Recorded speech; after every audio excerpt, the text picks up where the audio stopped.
6:32. Este es el ABC de la reforma pensional en Colombia. Saludamos al abogado experto en derecho laboral, Jiminson Rojas. Muy buenos días, Jimin.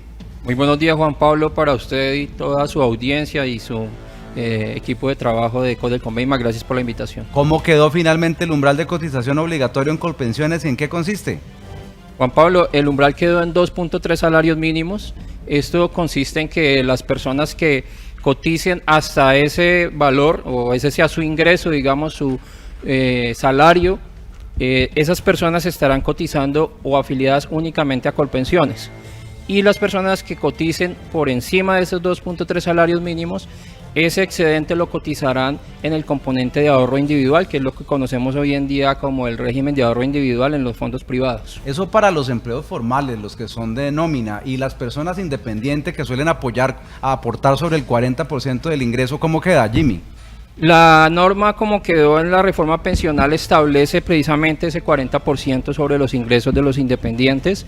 Y también opera de la misma manera, si esos ingresos y ese 40%... Pero sobre el 40, no sobre el 100. Sobre el 40 quedó ahí establecido. Si usted se gana 10 millones como independiente, aporta sobre 4. Sobre 4, exactamente. Y sobre 4 irían los 2,3 salarios mínimos iniciales a Colpensiones y el excedente a privados. Exactamente, Juan Pablo, así es, opera también para los independientes.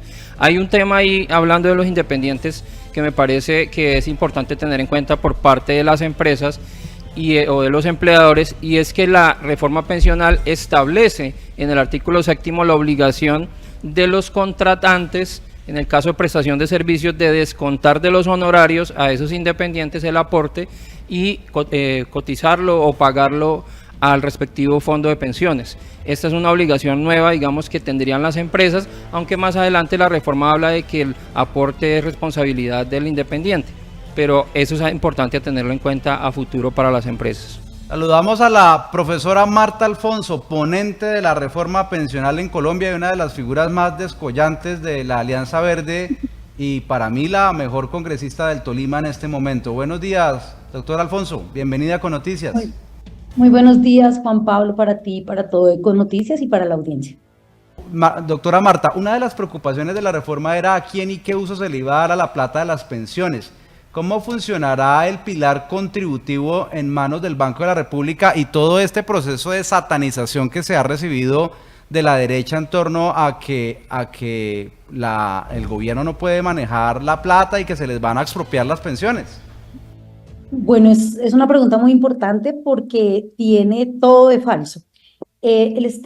Esta reforma propone la creación de ese fondo de ahorro del pilar contributivo precisamente con el objetivo de salvaguardar las pensiones. Todos los fondos que hoy tiene el sistema pensional y que varios de ellos se mantienen, se fortalecen con la reforma, son exclusivamente para el pago de pensiones. Es el único objetivo que tienen esos fondos.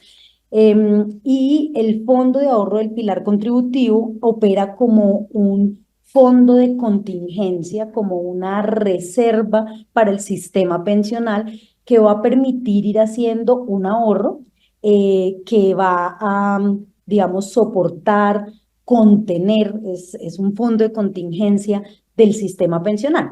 Así que, las personas que ya tienen ahorrado dinero en fondos privados, en cuentas individuales para su pensión, esa plata se mantiene allá quietecita hasta el día que esa persona venga a ya cumplir los requisitos para pensionarse. Solo a partir de ese momento, los recursos de ese fondo, que hoy oscila más o menos entre los 405 y los 420 billones de pesos, empezará paulatinamente a venir ese recurso, ese ahorro de esa persona a Colpensiones para pensionar a esa persona, porque lo que sí sucede con la reforma es que todos los colombianos quedamos pensionados por Colpensiones, será el administrador y pagador de las pensiones en Colombia.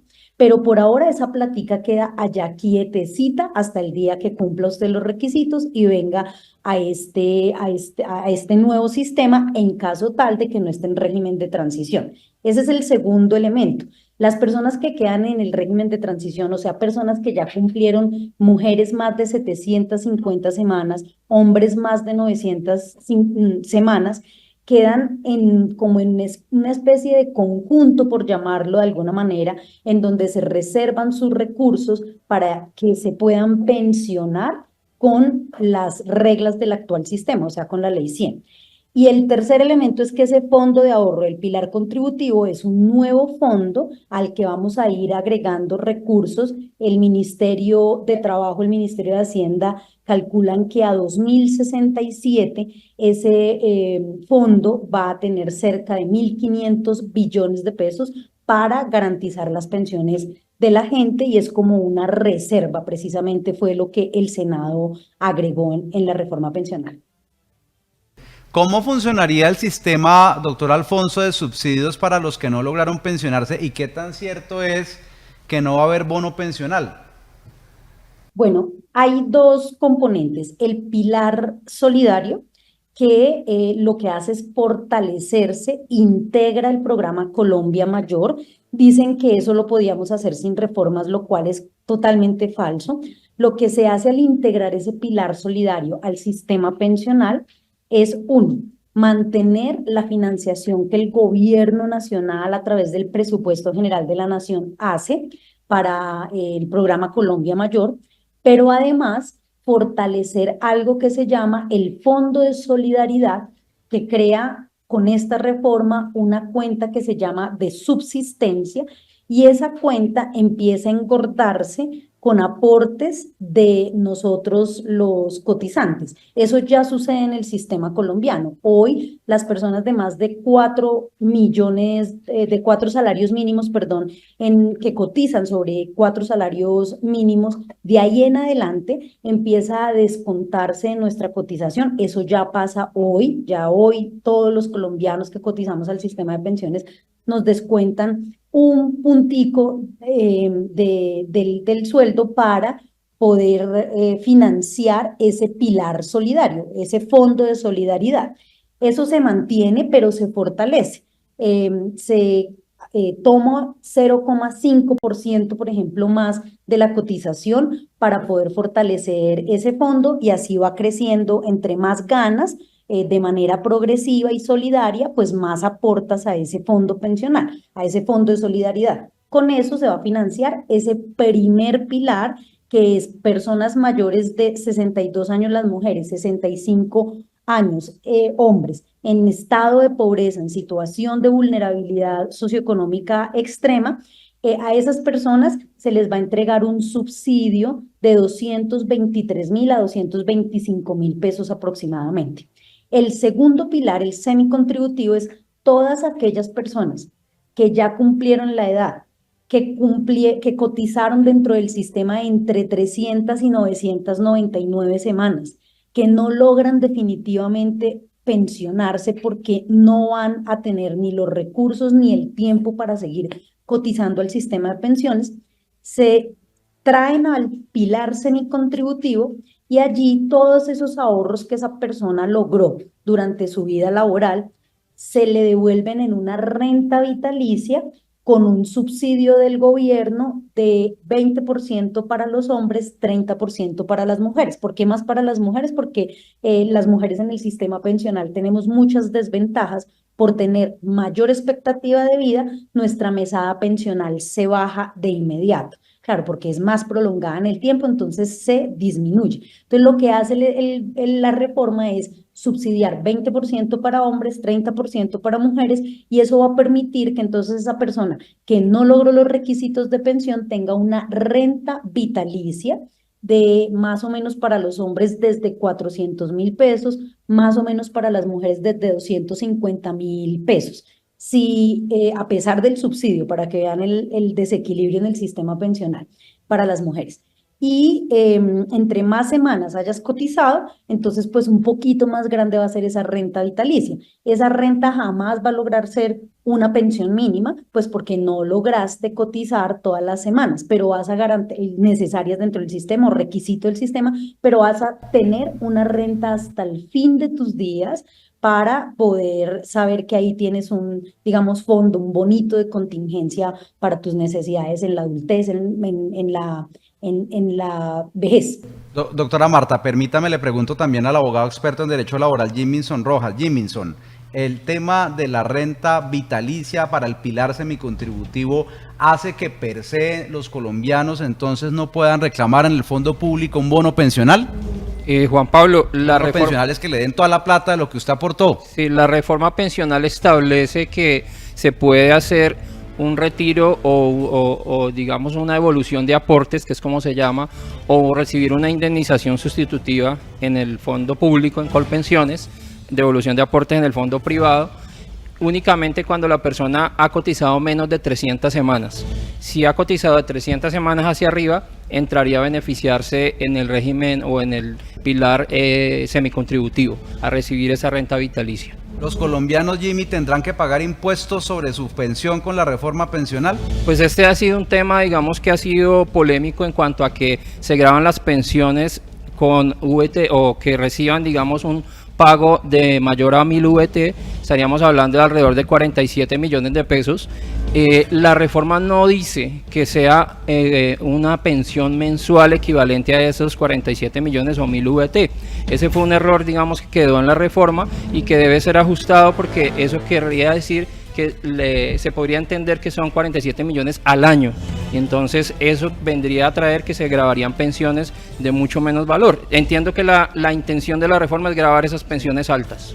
Jiminson, antes de darle de nuevo la palabra a Marta, que va a hablar sobre este error que se va a corregir, yo quiero hablar también sobre el tema de el porcentaje de pensión que recibe un colombiano cuando está en el régimen de prima media versus el que está en un régimen de AFPs, es decir, en el régimen de ahorro individual. En el de prima media la gente se pensiona aproximadamente, entiendo, con el 65% de sus aportes o de su sueldo de los últimos 10 años. Mientras que en el régimen de ahorro individual, que eso es lo que no le dicen a la gente, se pensiona máximo con el 40% de lo que usted aporta. Entonces, ¿por qué la molestia con darle a Colpensiones más fortaleza?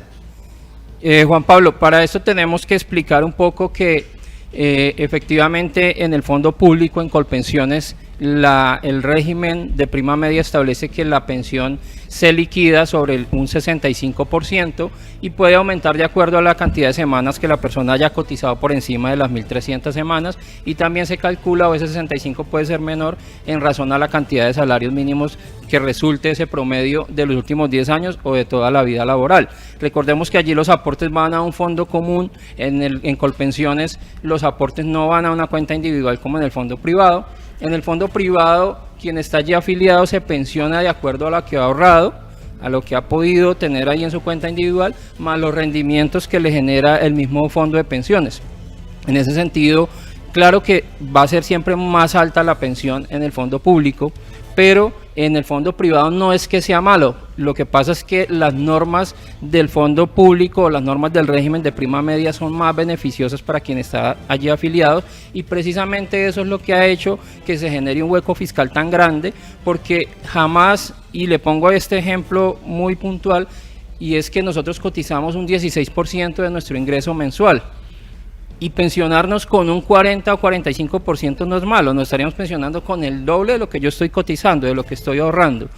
Y en el fondo público, pues con un 65, 70, hasta 80%, obviamente es mejor, pero ¿de dónde se paga ese excedente del presupuesto nacional y se crea pues ese hueco fiscal? Entonces no es que uno sea malo, otro sea bueno, sino que son diferentes, y en uno me pensiono con lo que ahorro y con lo que me generó el fondo privado, con otro con el dinero público. Incluso en los fondos privados también se pagan pensiones con subsidios del Estado, porque tampoco allí en el fondo privado jamás voy a alcanzar a ahorrar lo suficiente para una pensión. Hoy en día para una pensión de salario mínimo... Pero para los que tienen menos de 2,3 salarios mínimos. Claro, hablando ya de la reforma pensional... Tiene el fondo público que subsidiar. Exacto. Así está en el privado. En el privado también se subsidian algunas pensiones con el fondo de pensión de garantía mínima, porque generalmente no se alcanza, Juan Pablo. Hoy en día se necesitan alrededor de 330 salarios mínimos para una pensión de salario mínimo.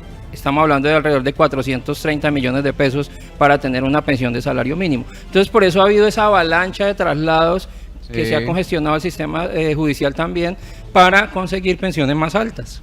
Bueno, Marta Alfonso, ¿y entonces cómo se va a responder por el déficit fiscal que se va a crear para atender a tanta gente sin recursos en Colombia que va a tener una mejor pensión? No, bueno, primero aclarar que el tema de las VTs era sujeto de reglamentación. En efecto, fue un error que quedó en el texto de Senado que no dice VTs mensuales, pero eso lo reglamentará el gobierno nacional. La gente puede estar absolutamente tranquila de que es falso, que se van a gravar las pensiones de 3,9 salarios mínimos mensuales. Es precisamente un gravamen para pensiones de más de 47 millones de pesos mensuales, que son altísimas y que históricamente han recibido una cantidad de subsidios del Estado, y pues ahora le van a tener que devolver un poquitico, y son muy poquitas personas en el país. 0,0, no alcanza el 1%, al 0,1%. Le van a tener que devolver un poquito al país con un gravamen si tienen una pensión de más de 47 millones de pesos. Eso lo reglamentará el Estado. Es, digamos, de los problemas menores que tienen los errores que se vino de Senado. Lo segundo es decir que precisamente esa razón que el doctor está manifestando es lo que provocó la reforma. Durante los últimos 10 años, lo que empieza a suceder es que la gente que empieza a pensionarse después de 30 años en este sistema de competencia que había entre el régimen público y el régimen privado, los que estaban en el régimen privado y por fin logran los requisitos de pensión desde hace 10 años para acá, empiezan a darse cuenta que en sus cuentas individuales no tenían tanta plata como creían, no había tantos rendimientos como nos prometió la ley 100 que nos iban a, y las reformas que se han hecho al sistema pensional en estos 30 años, que no había tantos rendimientos como realmente nos habían prometido, y que la gente cumplía la edad, cumplía los requisitos de las 1.150 semanas del régimen privado, pero no le alcanzaba la plata que tenía ahorrada individualmente para pensionarse. Y eso provoca una avalancha de traslados del régimen público del régimen privado al régimen público. Y entonces, por ejemplo, el año pasado Colpensiones decía que había recibido cerca de 200.000 traslados, gente que ahorró 20, 25, 30 años en el régimen privado y que ahorita que se va a pensionar sí quiere venirse acá. Y pues bueno, Colpensiones los tiene que recibir por el tema de libre elección, pero todas las comisiones de administración, todo eso quedó allá durante 30 años en el fondo privado. Entonces, por eso se hace la reforma, porque se estaba haciendo inviable para el sistema, tanto para el privado, garantizar la pensión, lo dijo el doctor. La mayoría de personas que hoy tiene pensionadas los fondos privados lo logran con el subsidio del Fondo de Garantías de Pensión Mínima. También son pensiones subsidiadas. Pues lo que termina sucediendo es que Colpensiones dice ya no podemos como soportar esta carga tan desproporcionada que se está viniendo, hay que hacer una reforma. Bueno, y el tercer elemento que me preguntas, ¿me recuerdas, Juan Pablo, tu pregunta? Disculpa. No, pues que va a pasar precisamente con ese tema del déficit fiscal que están diciendo los expertos económicos en Colombia, que puede llegar a ser de 54 billones de pesos, porque entiendo que van a triplicar los aportantes a Colpensiones. Muy bueno, porque van a tener mejor pensión, como yo lo estoy asegurando con el régimen de prima media, pero están diciendo que los van a condenar en el futuro a que les va a tocar pagar esta reforma pensional, porque ustedes le quitan los altos subsidios, por decirlo de alguna manera, a los ricos, pero en el futuro, ¿qué va a pasar con el hueco fiscal que se está creando por atender más de varios billones de personas en Colpensiones, con los nuevos aportantes?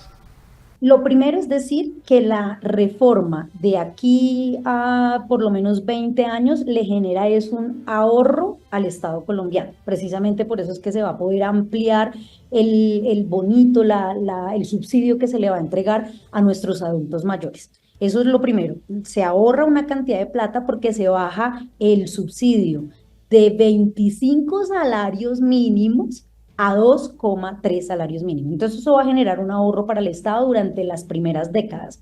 Lo segundo es que es muy importante decir que ningún sistema pensional en el mundo tiene sostenibilidad eterna, ninguno. ¿Por qué? Porque depende de las dinámicas demográficas y económicas en el mundo y en los países, en la sociedad en general. El sistema pensional que nosotros tenemos en Colombia ha tenido tres reformas estructurales o profundas en los 30 años que lleva. Tres, ¿sí? Entonces, lo que está proponiendo la reforma pensional que se acaba de aprobar es una sostenibilidad en el tiempo hasta el 2067, calculada con los peores o los más pesimistas escenarios de la economía. Es decir, que de aquí a 2067 la economía colombiana no va a crecer. Si crece la economía colombiana, si tenemos mejor Producto Interno Bruto, si tenemos una mejor economía, es posible que ese escenario vaya, esa sostenibilidad vaya extendiéndose al 2070, al 2080, al 2100, dependiendo de cómo vaya evolucionando la economía. Está calculada sobre los peores escenarios económicos, eso es muy importante decirlo. Y lo segundo, lo tercero sería porque no hay sostenibilidad eterna en ningún sistema pensional, hay sostenibilidad garantizada hasta 2067, pero seguramente en 25, 30, 35 años, otra vez el Estado colombiano, el gobierno, el Congreso, la sociedad, tendremos que hacer una nueva reforma pensional para garantizar, alargar esa sostenibilidad de ese fondo pensional y de este sistema.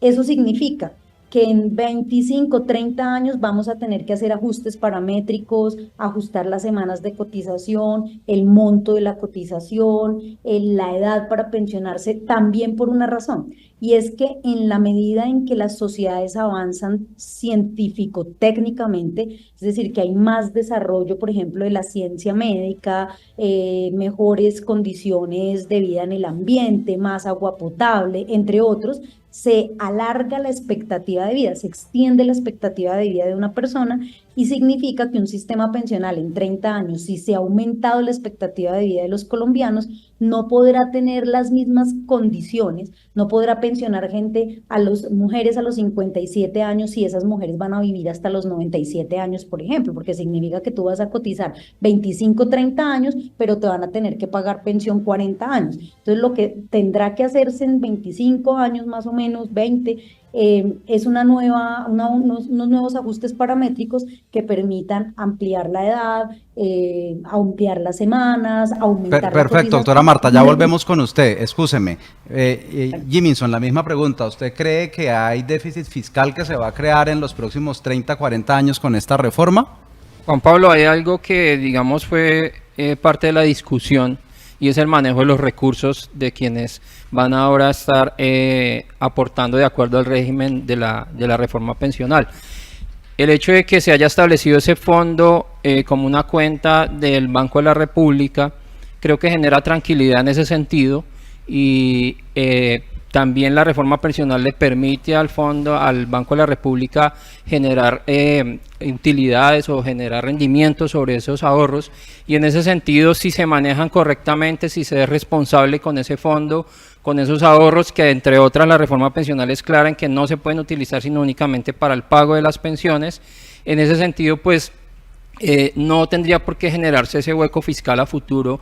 Y si Colpensiones además también funciona bien con esa gran cantidad de afiliados que va a tener, no tendría por qué haber ese problema. Obviamente, como dice la representante, pues cualquier régimen pensional a futuro tendrá que tener sus reformas como lo tuvo la Ley 100 en su momento, pero si se es responsable con esos recursos, Juan Pablo, yo creo que no va a haber mayor problema a futuro. Doctor Jiminson, ¿no cree usted que debió en esta reforma ajustarse parámetros como lo del 16%, como las semanas de cotización u otros?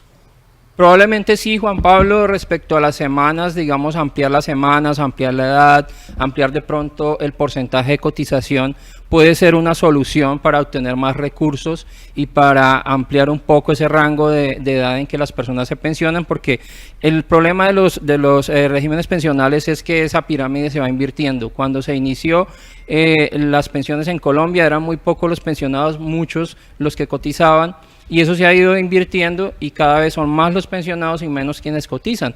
Ahí lo que hay que trabajar también es en que haya más formalidad, en que haya mejores formas. La reforma pensional, por ejemplo, trae la posibilidad de cotizar por días para los trabajadores que lo hacen así en muchos sectores y que hoy en día no es posible hacerlo o es muy costoso. Entonces, ser un poco más flexibles en cuanto a atraer más contribuyentes al sistema pensional, eso nos va a ayudar y va a hacer que el sistema sea a largo plazo sostenible. ¿Los congresistas se benefician o se perjudican con la pensional, doctor Alfonso? Pues en teoría nos perjudicaría porque aunque no es un perjuicio, es una redistribución dentro del sistema pensional, porque ya no vamos a tener subsidios a altas pensiones, entonces pues ya no van a quedar tan altísimas las pensiones de personas que tienen altos salarios. Pero yo creo que es un tema de justicia social, es una deuda histórica que estamos pagando con nuestros ancianos y pues yo creo que es lo justo, ¿no? Se supone que nuestro Estado social de derecho tiene políticas socioeconómicas progresivas y esta es la aplicación de la progresividad en el sistema pensional. Otra de las críticas que yo he escuchado es que ustedes le abrirían un sistema pensional independiente a campesinos e indígenas. ¿Es cierto que esto lograría ser del 41% del país? No es cierto. Lo que pasa es que se crean unas figuras, unas de criterios diferenciales para el acceso al pilar solidario como lo decía el doctor Rojas, también se crea una figura de cotización por días y semanas. Realmente no es cotización por día, sino que si tú trabajaste solamente entre 1 y 7 días, cotizas una semana, porque en el sistema pensional la unidad de medida para la cotización es semana. Entonces, lo que se hace es crear una nueva forma de cotización para personas que trabajan por días, que sería que se puede pagar esa semana que trabajó.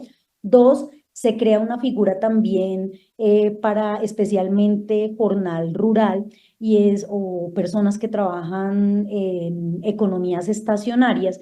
Y es que si la persona, por ejemplo, tiene una cosecha en el primer semestre, puede hacer un único copago de todas sus cotizaciones del año al sistema pensional. Esa también es una nueva figura, es decir, un cafetero que tuvo su mejor cosecha en el primer semestre, paga en junio lo de las cotizaciones de todo el año, porque tiene ese recursito ahí que le entró por una cosecha, porque fue un buen momento, entonces paga una única cotización con las cotizaciones de todo el año y eso le va permitiendo ir teniendo ahí su ahorrito para su vejez. Doctor Alfonso, ¿es cierto que es inconstitucional la forma en la que ustedes aprobaron la pensional en la Cámara de Representantes, tal y como argumentan algunos opositores? Pues eso lo tendrá que determinar la Corte Constitucional, pero yo creo que no. El debate logró darse en todo el Senado, logró avanzar en comisión séptima, en donde hay representantes de todos los partidos. Quedó en efecto allí expuestas las discusiones. En la plenaria logramos avanzar en el debate de la ponencia negativa y de la ponencia positiva que tuvieron cada una más de 2 horas de discusión, así que logramos avanzar en el debate. Esto fue una medida, digamos, un recurso que no nos quedaba otro, porque tenemos la plena certeza de que si llegaba este texto a conciliación, esa conciliación no iba a ser agendada en este poco tiempo que quedábamos. Además, llevamos ya 4 jornadas o 5 jornadas del último debate y no hemos podido avanzar sino 6 artículos. Entonces, pues cuando vimos esto, dijimos, esto no va a avanzar, llegaron el último día 100 recusaciones nuevas, que otra vez nos ponían en esta situación de enviar a comisión de ética, de que los congresistas tuvieran que salirse de la plenaria y no hubiese quórum por estas recusaciones. Dijimos, esto es una sin salida, nos están llevando al peor escenario, esto no hay que alargarlo más. Y bueno, pues fue un recurso de la bancada del gobierno. Yo pues por supuesto tuve muchas dificultades para aceptarlo porque habíamos trabajado demasiado, habíamos mejorado la reforma de manera significativa, era mucho más linda esta reforma que venía trabajándose en Cámara, pero ante las condiciones políticas pues no nos quedó otra opción. Y yo realmente no creo que sea inconstitucional, pero bueno, es la Corte la que tendrá que decir. Doctor Alfonso, pero la representante Alejandra Vázquez, quien forma parte del pacto histórico, ha dicho que los tiempos estaban dados para deliberar y que pudo más el afán por sacar adelante la reforma. ¿Usted qué opina? No es cierto. Miren, era viernes, sábado y domingo era muy difícil lograr quórum. Quedan 3 días de esta semana de debates y 2 de esas jornadas van a ser para la oposición. Un día de agenda de la oposición, obviamente ahí nos iba a agendar la reforma pensional por obvias razones, ellos se han opuesto a ella, entonces no la iban a meter en el orden del día, y una moción de censura que no permite que ningún otro tema se agende dentro del orden del día. Y los 2 días son de oposición, o sea, realmente no nos quedaba sino un día de esta semana. Y lo que les cuento, el viernes 6 de la tarde habíamos logrado avanzar solo 6 artículos de 95 y fuera de eso llegaron 90 recusaciones nuevas. Entonces íbamos otra vez a volver a empezar, es decir, la gente saliéndose porque está recusada y por tanto falta de quórum, o sea, era imposible avanzar. Pero lo más grave de todo es que si hubiéramos avanzado, si hubiéramos logrado un texto votado artículo por artículo como proponía la oposición, era muy posible que Senado, el presidente del Senado, el doctor Name, no agendara la conciliación y terminara hundiéndose por una cosa de esas, porque no se agendara la conciliación allá en Senado. Entonces, era mucho el riesgo, era muy poquito el tiempo, no es cierto que tuviéramos tiempo suficiente, no es cierto. Como les digo, 2 días de oposición esta semana de 3 que nos quedan, así que, pues bueno, fue el recurso de último momento que nos tocó aplicar. Doctor Jiminson Rojas, experto abogado en Derecho Laboral de Colombia, muchas gracias por estar hoy en Econoticias, por contarle a los colombianos cómo es el ABC de la reforma pensional de nuestro país. Muy amable. Juan Pablo, le agradezco la invitación únicamente para dar estos tips de pronto de la reforma pensional que son importantes respecto a, digamos, aspectos diferentes a los que se han venido hablando. Esta reforma le permite a las personas que no se han podido trasladar a los fondos y que les faltan menos de 10 años trasladarse en un periodo de 2 años, o sea, eso va a descongestionar el sistema judicial. Trae la posibilidad de que las mujeres se puedan pensionar de manera anticipada y también una rebaja de semanas por cada hijo. Trae la posibilidad de que personas que llegan a 1000 semanas y a la edad y no pueden seguir cotizando puedan pensionarse anticipadamente y de su pensión les descuenten para aportar y lograr su pensión. Es decir, trae diferentes figuras que me parece que son interesantes y que van a beneficiar a los afiliados al sistema pensional. Muchas gracias por la invitación, Juan Pablo. Representante ponente de la reforma pensional en Colombia, tolimense Marta Alfonso, muchas gracias por estar hoy en Econoticias de Ecos del Conveima. Usted es muy amable. A ustedes muchas gracias, feliz día.